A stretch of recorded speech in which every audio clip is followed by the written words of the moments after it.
Votre compagnon, c'est François Bunel. C'est le monsieur de la grande librairie. C'est cet homme qui nous fait découvrir la littérature française, mais aussi étrangère.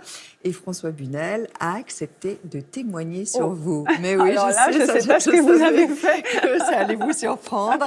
Et dans un premier temps, il évoque votre rencontre.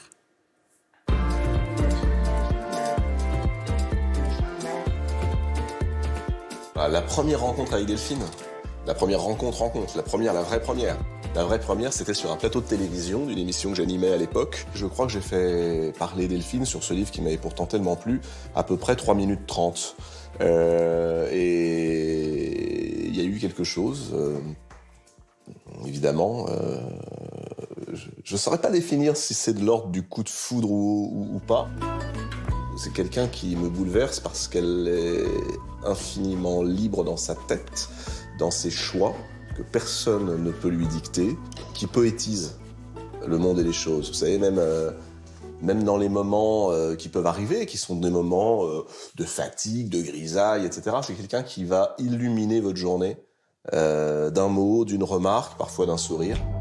Elle m'impressionne énormément, tous les jours. Elle m'impressionne beaucoup.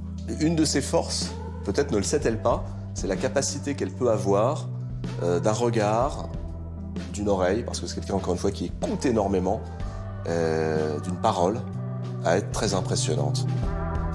Dans la sérénité, mais aussi dans la fantaisie, dans la folie. Ne lui dites jamais si on allait au bout du monde, parce qu'elle vous dira oui, on y va le lendemain. Donc, mais c'est ça que j'aime.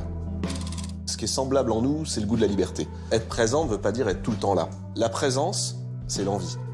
Et l'envie naît aussi un peu du manque. Et avec Delphine, on a cette capacité, et elle a cette capacité, à être confiante dans le manque, sachant que ça crée du désir. Et qu'on est, honnêtement, des enfants du désir. On a envie de ça. On joue comme des gamins à s'aimer. Ce qui la rend belle, c'est de réussir à faire ce qu'elle veut, d'écrire, de voyager, là où elle en a envie, d'être aimée, peut-être. J'ai toujours pensé d'ailleurs que ce qui vous rend beau, c'est jamais un vêtement, un luxe, c'est d'aimer et d'être aimé. Ça rend belle.